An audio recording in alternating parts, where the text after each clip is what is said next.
के जमाकर्ताओं को जो फ्यूचर फंड काटा गया, वो फ्यूचर फंड इन लोगों को नहीं दिया गया, वो फ्यूचर फंड घोटाला भी कीजिएगा।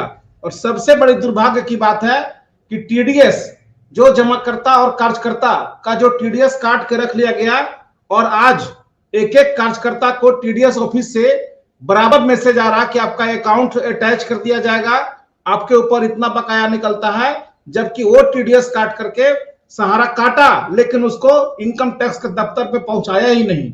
एक कितना बड़ा क्राइम है आप सोच सकते हैं। लेकिन दुर्भाग्य एक ऐसा है हम लोगों का देश का कि इस देश में कुछ लोगों को क्राइम करने का पूरा छूट दे दिया गया है कि या तुम जो चाहो क्राइम करो। सुब्रत राय ने इस देश का जितना क्राइम किया, जितना कानून का बलात्कार किया, शायद ही किसी ने किया होगा। मैं छोटा सा एग्जांपल आपको दे रहा हूं सर, उसके बाद बाकी बातें तो बहुत सारी है, छोटा सा मेरा एग्जांपल सब समझ जाएंगे। आपका क्रेडिट कोऑपरेटिव सोसाइटी में 15 रुपया करके मेंबरशिप लिया गया था सहारा क्रेडिट कोऑपरेटिव में।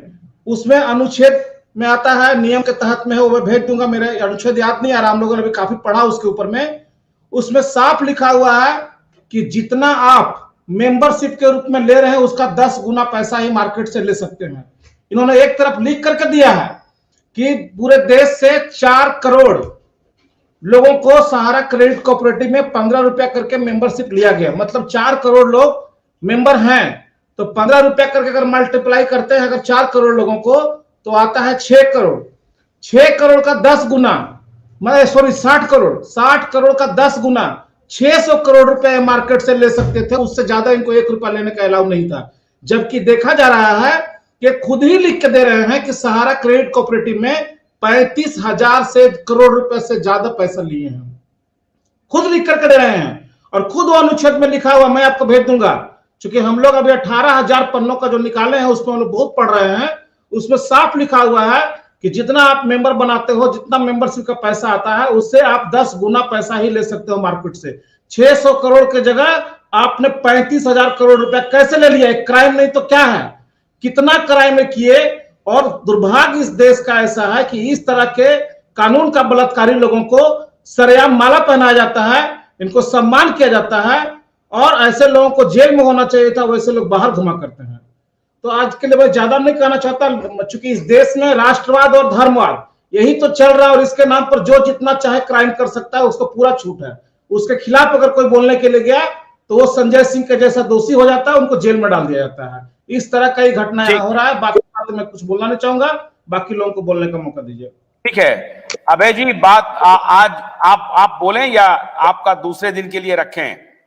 हम क्लोज कर रहे हैं सेशन को, बोलना चाहेंगे कुछ?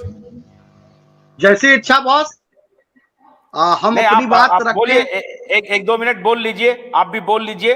हालांकि इन्होंने जिन जिन घोटालों की बात की है बड़ा अच्छा इन्होंने कहा है कि और हम सभी पर थ्रेडवेयर इस पर चर्चा करेंगे। थ्रेडवेयर हम ये बात चर्चा करना चाहते हैं, जितने घोटालों की कुशवाहा जी ने जिक्र किया है सब पर हम बारी बारी से बात करेंगे। अभय जी बोलिए, ये जो पोर्टल का जो समस्या है, जो लोगों को लग रहा है कि अब ये घोटाला के रूप में सामने आ रहा है, क्योंकि सारे डिफिशियंसी होते जा रहे हैं, ऐसा क्यों हो रहा है?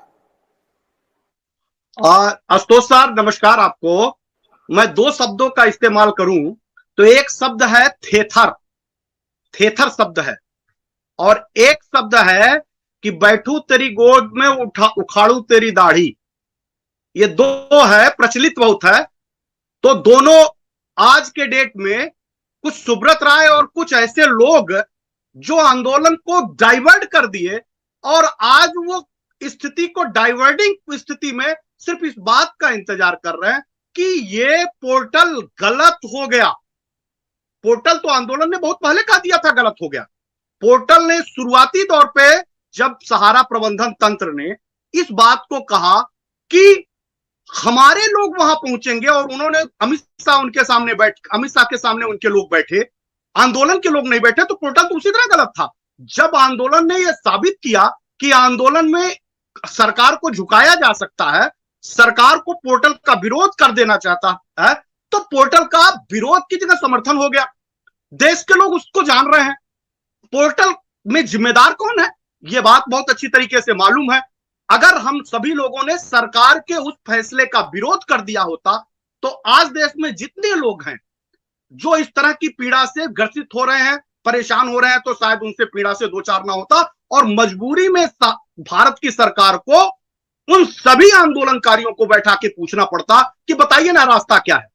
अच्छा, मैं इस बात को खत्म करते हुए एक बात कहूं, अंतिम बात, कि जो हो गया है वो बदला नहीं जा सकता, लेकिन परिणाम पाने के तरीके बदले जा सकते हैं।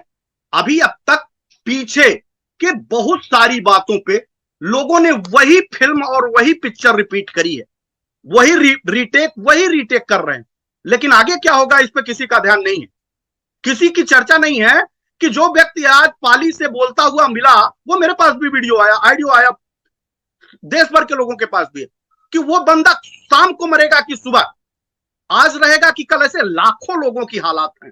उसमें क्या होगा? कौन सा व्यक्ति है अब जीवित बचने की स्थिति में, जब नौशाद जैसे लोग ये कह रहे हैं कि मैं डिप्रेशन में जा रहा हूं, तो बाकी तो अल्लाह रखे, बाकी तो किसी को अल्लाह रखे ना। स्थिति तो बहुत विकट हो चुकी, जिसके जिम्मेदार कहीं जवाबदेही अपने गिरेबान में झांकने वाले लोगों को भी होना चाहिए।